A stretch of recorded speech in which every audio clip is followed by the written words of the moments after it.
It's official.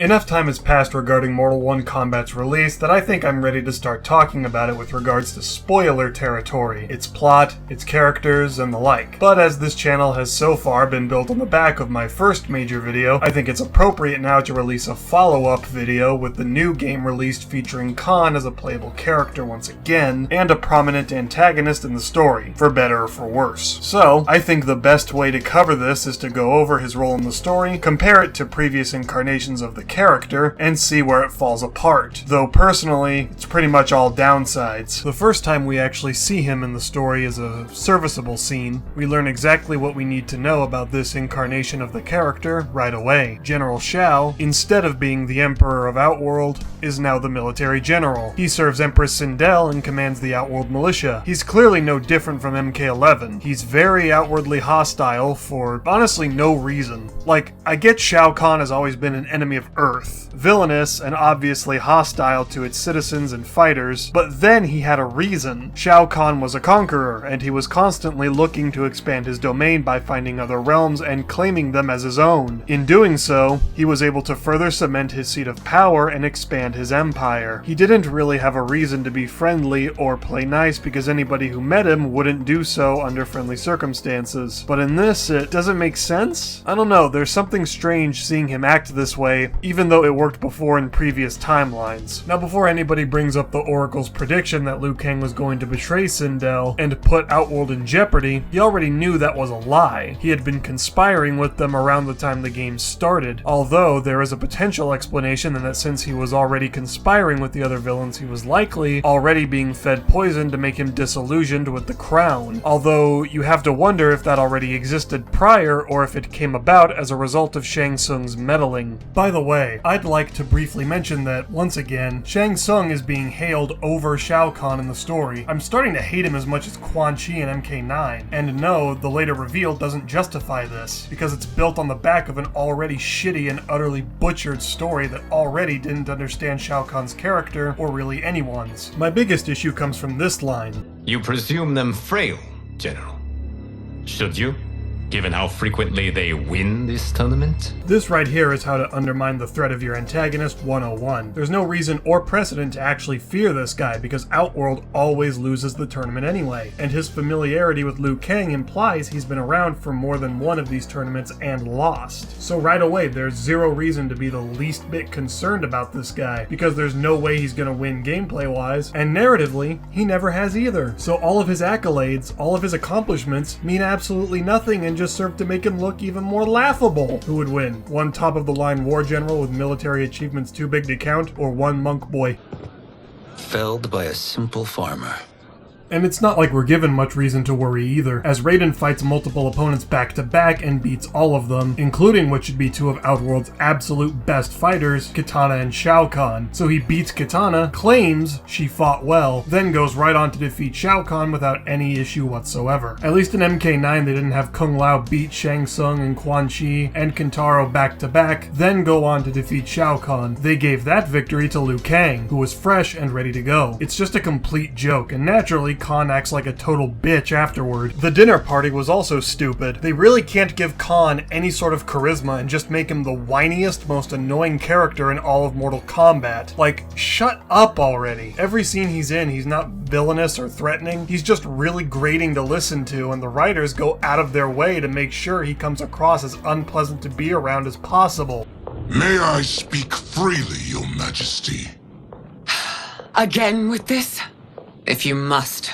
How did this dude even make it this far into Outworld's ranks with such a shitty attitude anyway? Sindel even says later she misjudged his character when she sees all the nasty things he was condoning in the flesh pits. Like, really? You misjudged him? What sort of person did you think he was? He consistently shows himself to be aggressive, irritable, and war-hungry. He doesn't even pretend to have Outworld's best interests at heart, so why does she believe it for so long? Moving on, The next time we see Kahn is when Liu Kang sends the rejects to capture Shang Tsung. They prevent the sorcerer from using his remedy to temporarily relieve Melina of the Darkata disease, and as a result, Kenshi loses his eyes before they're able to get her under control. Shang Tsung spins it as the Earthrealmers actively trying to sabotage Outworld, and Kahn jumps on the opportunity and knocks them out before they have a chance to speak in their defense. Right in front of Kitana, who expresses in the same scene she doesn't think they would act in the way they're being accused of. But somehow, she doesn't see any red flags with Kahn actively preventing them from defending themselves. I'm beginning to understand how he managed to trick them for so long. Everyone in Outworld is incredibly stupid. Quan Chi appears and we learn that the three of them have been conspiring together for some time. Shang hints at the possibility of Kahn usurping the throne, and it's at this point I realized a prediction I made in an earlier video was 100% right. In it, I predicted Kahn would once again get the halftime villain treatment and be written out of the story around the midpoint in some half-assed coup plot in order to make way for the game's actual antagonist. Never in my wildest dreams, however, did I imagine it would be the only villain that Kahn was once placed directly above as his master. Kahn's villain status has literally been reduced to the bottom of the barrel in this game, and it hasn't even reached the worst point yet. There's still more degradation and assassination of his character to come, and it comes right now. Kahn's next appearance is during a festival. The heroes have Quan Chi beaten, unconscious, and captured and are trying to make a quick getaway, but he catches them and quickly closes the gap to confront them. The battle ensues and, well, I think you can guess what's about to happen, but just so it's abundantly clear, It's unlike Shang Tsung to leave loose ends.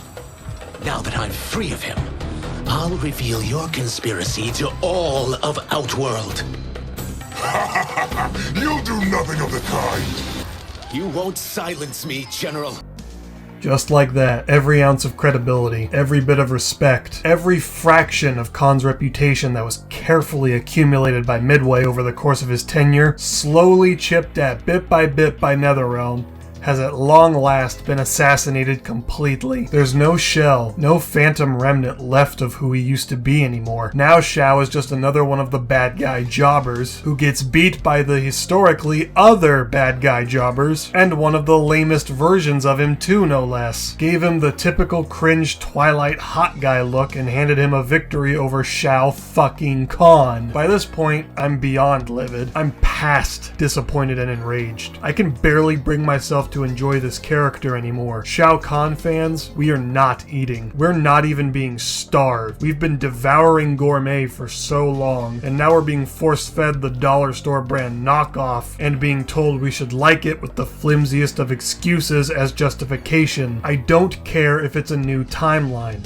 I don't care that Liu Kang took steps to neutralize Kahn as a threat. The point of the story is that despite his efforts, villains who shouldn't have been threats are becoming them all over again. There is no excuse to do what they've done to Kahn, and I'm already sick of commenters who try to give me stupid justifications like, he was never smart, he was never what you built him up as. Shut the fuck up. Shao Kahn was a conniving and powerful dictator, and though he had an ego, he was no less a schemer, and this was shown numerous times throughout the years. If his arrogance was that crippling, he wouldn't have made it as far as he did before he got to Earth. They've dumbed him down to the bare basics of a caricature, and the NetherRealm fanboys are so blinded by the pretty visuals and production quality of their super layered and rich story mode that even they will write off as unnecessary once you have a bad thing to say about it they can't counter, that they will retroactively rewrite history and use consumer bias to rewrite characters to fit with the way they're portrayed now and claim it was always that way. Well, it wasn't. He isn't, and I'm not, nor do I have to be, happy with it. And we're still not done yet. This bit is interesting. Sindel sees what Kahn and Shang Tsung have been up to behind her back, which finally convinces her he's a piece of shit. Which, you know, glad you're finally caught up with everyone else. To which Liu Kang reveals the truth to Sindel, that he is from a previous timeline, and in it, Kahn was a ruthless conqueror. He also brings up that Sindel was his queen, acting almost like that was her true personality. So just just more ignoring of every timeline before Netherrealms. Then he appears and is brandishing quite the surprise, the Amulet of Shinnok. This caught me off guard because the amulet tends to taint its warriors. It's what turned Raiden into Dark Raiden in MKX, and almost did the same in MK11. Now, it may be because he was already evil, but Shao seems unaffected by it. That could be an indication of how powerful he actually is, if he's able to resist the amulet's corruption, assuming it can affect those who are already evil. But that's genuinely the only impressive showing he gets in this game. He uses it to imprison a decent chunk of the heroes, and then a brawl breaks out, and once again we watch as a character gets multiple fights leading up to a battle with Kahn, only to defeat him with no effort. And that marks the end of General Shao in M1K. I don't even really know what to say about this. He was a complete waste of a character the entire way through the story. His character could have been replaced by anyone, and that's what really upsets me about all of this. It could have been anyone. Reiko, Baraka, any of the other previous Outworld villains could have been the military general, and it wouldn't have changed anything. His story was completely wasted, and it's such a disappointment for fans of the character like me. If you've seen my previous video, you know how big of a Shao Kahn fan I am, how much his appearances and behaviors in the old games left its impact on me. Dude was and still is the most iconic villain of the entire franchise, and the writers clearly don't respect that fact at all. What's crazy is we're not even done. Even though I said this is the end of General Shao's presence in the story, there's still a bit more to see from Shao Kahn, and this time I mean that literally. It's not the same Shao Kahn we know from any prior timeline, but it is a Shao Kahn nevertheless, brought forth from Shang Tsung's timeline in MK11 Aftermath's bad ending. While it's nice to see him with his iconic hammer again, even though there's no actual change to his gameplay, everything else about him is just as disappointing as you would expect. I guess they were really proud of the work they did to his face or something, because the only attire Kahn has that features a mask is his default. Meanwhile, the version of the character that is the most rooted in his previous incarnations looks the least like him design-wise, at least aside from the Union of Light costume, which is its own can of worms, but is ultimately irrelevant and isn't really worth talking about since you can choose any character to finish the story at the end anyway. They clearly wanted to reference Deadly Alliance here, considering it's literally the name of the chapter, but naturally they ignore all of the nuance behind the original circumstances in Deadly Alliance. As a quick reminder, Shao Kahn was weakened. Edenia had been restored because he was too weak to maintain his hold over the realm, and the Deadly Alliance came to him under the guise of forming an alliance. Under this false pretense, and Shao Kahn's current weakened state, they attacked and killed him. Even then, some dialogue in MKDA's Conquest mode states that it was still an intense battle regardless of all of these factors. In this, none of those factors are present, and these are arguably much weaker versions of the original Shang Tsung and Quan Chi, and they still beat him. Not only that, they kill him. Shang Tsung absorbs his soul, the soul of the guy who previously could just wave his hand and transfer all of Shang Tsung's souls into Sindel in Mortal Kombat 9. It's just so laughable and pathetic how little they understand the things they constantly reference. Mortal Kombat has been a franchise surviving on nostalgia bait ever since NetherRealm took over, and that remains consistent even in this game. Yet, despite that fact, they are incapable of respecting anything having to do with the nostalgia they constantly reference. Putting a twist on a previous concept is fine, but that's not what's happening here. They're putting it in just so they can appeal to the old fans, but also are trying to pretend they're not stuck to it when they clearly are. M1K literally ends with the pyramid from Armageddon. Only the final boss is the Deadly Alliance. This isn't a full-blown critique of Mortal 1 Kombat though, just a continuation of my prior Shao Kahn video, so I'm not going to go too deep into everything outside of his presentation in the game just yet. But in regards to that, it's so disappointing and depressing. The assassination of Shao Kahn is back full force here, and it doesn't look like it's going to be getting any better anytime soon. Shao's ending seems to be implying things to come, since I believe it's confirmed every ending in this game is canon and they're intending to follow up on these things, either in a DLC story or the next major entry. Which worries me is honestly this timeline has already been ruined by more of the MK11 time plot bullshit. So now the plot of this game, and by extension the portrayals of the characters, are built on the back of an already garbage portrayal of those things. It was never going to go well, and it seems like people are generally happy with this game's story. story, at least from what I can tell. But in this aspect, it's just been more the same for me. The wrong characters are being propped up in place of ones that should have a stronger story presence, and because of the insistence on character chapters, once again there's no stakes to the story at all, because the good guys will always win, and the villains will never get any significant triumphs outside of cutscenes. This is especially prevalent with Shao Kahn, who's been reduced to less than a shadow of his former self. It's like the more appearances he makes, the less relevant they make him. I'm sure as hell not happy about it, and I'm sure I'll get more comments straw-manning me and misrepresenting what I'm actually upset about. If you're going to put Shao Kahn in your game, he has to be a big deal, or an extra slot on the roster with no story presence. It has to be one or the other, because NetherRealm has clearly demonstrated the inability to respect his legacy while simultaneously promoting and building up their new threat. But maybe that's not as unusual as I originally thought. To be honest,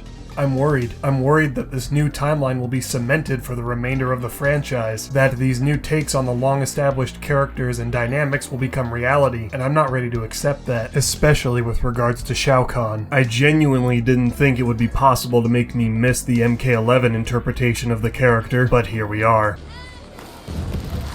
You won't silence me, General. What game are you playing, Raiden? What magic powers this delusion? If it is a delusion, it is one we all share. Outstanding.